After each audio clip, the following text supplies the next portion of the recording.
आज का पाठ शुरू होता है। ये 19 चैप्टर है और इसका शीर्षक है महाकवि कालिदास। ठीक है, महाकवि कालिदास जो पाठ का नाम है वो नरपत बाराहट हडवेचा जी ने लिखा है। ठीक है, आगे इनके बारे में लिखा है कि राजस्थानी संस्कृति के शोधकर्ता नरपत बाराहट हडवेचा ने MA BEd की उपाधि प्राप्त की है। जय नारायण विश्वविद्यालय जोधपुर से वे संलग्न है। उनकी विशेष रुचि काज लेखन में है। वे संस्कृति के प्रभावों और प्रभावों को समझने में यत्नशील हैं। महापुरुषों को नमन करते हुए उन्होंने लिखा है कि जिन्होंने देश सेवा की खातिर अपना घर अपना परिवार छोड़कर ऐशो आराम त्याग कर भूखे प्यासे और नंगे पांव रहकर देश को गुलामी की जंजीरों से मुक्त कराने के लिए सर्वस्व कुर्बान किया, वे वंदनीय हैं। ठीक है, जो देश के लिए न्योछावर हो गए वो ऐसे लोग वंदनीय हैं। महापुरुषों की जीवनियाँ आपकी प्रसिद्धि कृति है। इस संग्रह में कुल 60 प्रसिद्ध महापुरुष को जीवन चरित्र अंकित है। महापुरुषों का जीवन चरित्र अंकित है। प्रस्तुत जीवनी महाकवि कालिदास में कालिदास के जन्म और परिचय का एवं उनकी प्रसिद्ध साहित्यिक रचनाओं का विवरण है। इस कृति से यह संदेश मिलता है कि किसी बच्चे को बुद्धू अर्थात मूर्ख मानना सही नहीं है, क्योंकि वह मौका मिलते ही हीरे की तरह चमक सकता है। ठीक है, अब जो आगे ये जो पाठ है वो कालिदास जी के बारे में, महाकवि कालिदास जी के बारे में बताया गया है। कालिदास को हम मात्र संस्कृत के महाकवि के रूप में ही जानते हैं। स्वयं महाकवि कालिदास ने अपने विषय में कुछ नहीं लिखा है। हर्ष चरित्र के शुरू में कवि बाण ने कालिदास का उल्लेख किया है। इससे पता चलता है कि कालिदास बाण से पहले हुए थे। एक स्थान पर स्वयं कालिदास ने अपने अभिभावक के रूप में विक्रम नाम का उल्लेख किया है। वह कौन सा विक्रम है, इस बात का भी पूरी तरह पता नहीं चल पाया है। फिर भी उन्हीं राजा विक्रमादित्य और राजा भोज का समकालीन मानकर कितनी ही कथाओं का नायक बनाया गया है। विभिन्न भाषाओं में पहेलियों और लोक कथाओं में उनकी विद्वता, कविता और चमत्कारिक प्रसंगों का वर्णन मिलता है। अब उनके जन्म और परिचय के बारे में यहाँ बताया है। कुछ विद्वानों ने कालिदास का जन्म 365 ईस्वी तथा निधन 445 ईस्वी में माना है। महाकवि कालिदास के जन्म स्थान के बारे में अभी किसी को ठीक पता नहीं है, मतलब ये नहीं पता कि उनका जन्म कौन से स्थान पर हुआ था। और कुछ विद्वानों ने उनका जन्म स्थान उज्जैनी, वर्तमान उज्जैन माना है, जो सही लगता है, क्योंकि मेघदूत में स्वयं कवि ने उज्जैनी को विशेष दर्शनीय कहा है और लंबा रास्ता पड़ने पर भी उधर से जाने के लिए बादल से अनुरोध किया है। उज्जैनी में उन दिनों राजा विक्रमादित्य का राज्य था।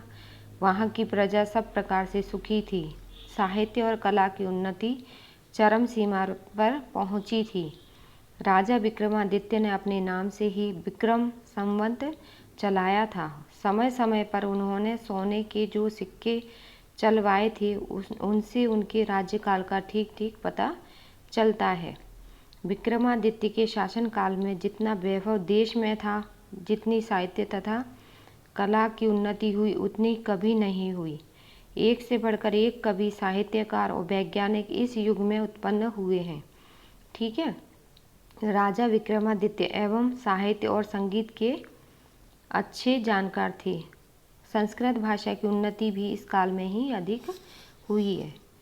आप अपने पूर्व जीवन में बुद्धू माने जाने वाले कालिदास विक्रमादित्य के दरबारी कवियों में से श्रेष्ठ है। मतलब पहले कालिदास को एक बुद्धू माने मूर्ख माना जाता था और किंतु वे विक्रमादित्य के दरबारी कवियों में सबसे श्रेष्ठ थे। कालिदास के अतिरिक्त 8 और कवि भी दरबार में थे जो नवरत्न कहलाते थे। ठीक है, कवि कालिदास के अलावा और भी कवि थे, वे सभी ये कालिदास जी को मिलाकर सभी वे नवरत्न कहलाते थे। ठीक है, कालिदास के विषय में कहा जाता है कि वे युवा अवस्था तक निरक्षर थे, मतलब वे जब तक बड़े हो गए थे, युवान हो गए थे, तब तक वे निरक्षर थे, मतलब पढ़े लिखे नहीं थे। जिस डाल पर बैठते उससे ही काटते थे। निरक्षर होने पर भी वह इतने विद्वान और महाकवि किस तरह बन गए, इसकी भी एक बड़ी विचित्र और रोचक कहानी है। मतलब वे पढ़े लिखे नहीं थे, फिर भी आज वे महाकवि के रूप में जाने जाते हैं। तो उसके ऊपर एक कहानी है, रोचक कहानी, कि वे कैसे इतने विद्वान बने। उन दिनों शारदानंद नाम के एक राजा थे। उनकी एक गुणवती और विद्वान पुत्री थी जिसका नाम विद्योत्तमा था। वह बहुत सुंदर और रूपवती थी। उसके रूप, गुण और ज्ञान की प्रशंसा दूर दूर के देशों तक फैली हुई थी। विद्योत्तमा को अपने रूप, गुण और ज्ञान का बड़ा घमंड था। वह अपने विवाह के संबंध में उसने एक घोषणा कर रखी थी कि उसे जो शरणार्थ में हरा देगा उसी के साथ वह अपना विवाह करे। शास्त्रार्थ में हरा देगा वह उसी के साथ विवाह करेगी। ठीक है, मतलब एक प्रतियोगिता रखी शास्त्र की कि वो उसको जो व्यक्ति उसको शास्त्र में हराएगा वह उसी के साथ अपना विवाह करेगी। उसकी इस घोषणा की जानकारी जैसे जैसे पास पड़ोस के देशों तक पहुंचती गई, वहाँ वहाँ के विद्वान तथा पंडित विद्योत्तमा के शास्त्रार्थ करने के लिए आने लगे। लेकिन विद्वान या पंडितों को बड़ी ग्लानि का अनुभव हो रहा था और वे इसका बदला लेने का उपाय सोचने लगे थे। मतलब वे उससे हार जाते थे शास्त्रार्थ में, इसलिए वे उससे क्या करने की सोचने लगे, बदला लेने की सोचने लगे।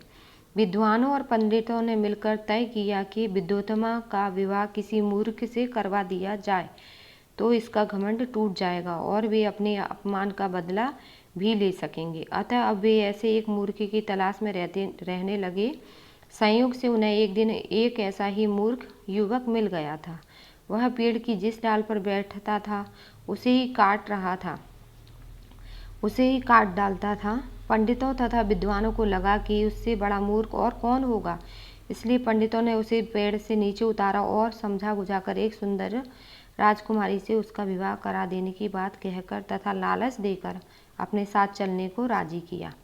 पंडितों ने उस मूर्ख युवक को यह बात अच्छी तरह समझा दी कि वह वहाँ कुछ नहीं बोलेगा और गूंगा बना रहेगा, नहीं तो उसका विवाह नहीं होगा। वह मूर्ख युवक बड़ा खुश हुआ। उसने पंडितों की बात मान ली और उसके द्वारा दिए गए अच्छे अच्छे कपड़े पहन लिए।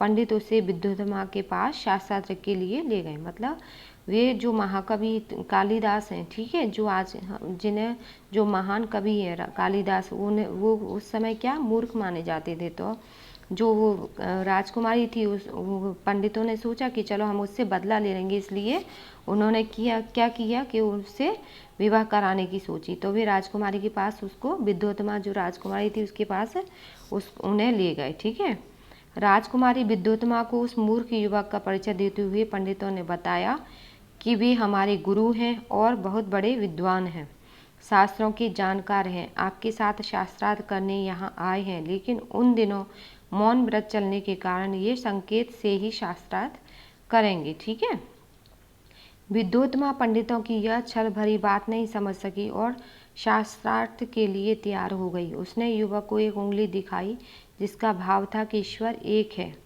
उस मूर्ख युवक ने समझा कि यह मेरी एक आंख फोड़ डालना चाहती है।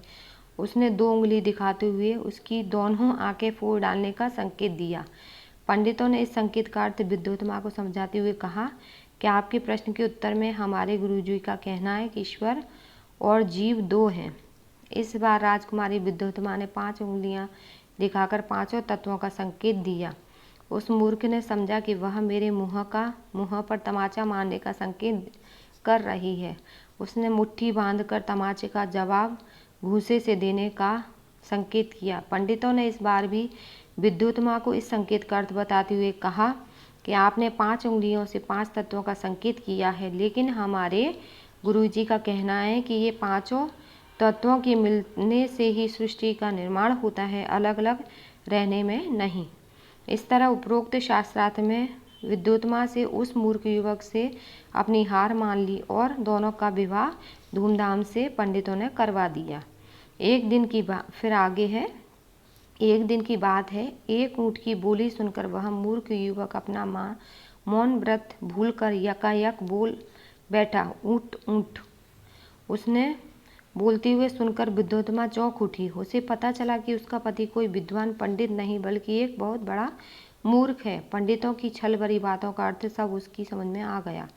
विद्योत्तमा को बहुत मानसिक दुख पहुंचा और उसने अपने महल में कालिदास के प्रवेश पर रोक लगा दी और द्वार बंद कर लिए। कठोर उपासना से उसे माँ काली का वरदान द्वार बंद कर लिए। कठोर उपासना से उसे माँ काली का वरदान प्राप्त हुआ। उसे काली का दास होने के कारण कालिदास नाम प्राप्त हुआ।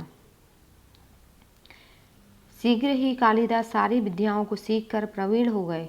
जब ऐसी घटना हुई तो क्या हुआ, कालिदास ने घोर प्रार्थना की और सारी विद्याएं सीख ली। फिर बाद में राजनीति, धर्मशास्त्र और साहित्य का अच्छा उन्होंने ज्ञान प्राप्त कर लिया। वह फिर से विद्योत्तमा के पास लौटे और द्वार तब भी बंद था। कवि ने अपने विद्वान होने के प्रमाण स्वरूप संस्कृत में द्वार खोलने के लिए विद्योत्तमा से प्रार्थना की। अनावृत कपाट द्वार देहि। अंदर से पत्नी विद्योत्तमा ने पूछा, अस्ति कश्चित् वागीव शेषः। इस पर महाकवि कालिदास ने क्रमशः कुमार संभव, मेघदूत और रघुवंशम की रचना विद्योत्तमा को सुनाई।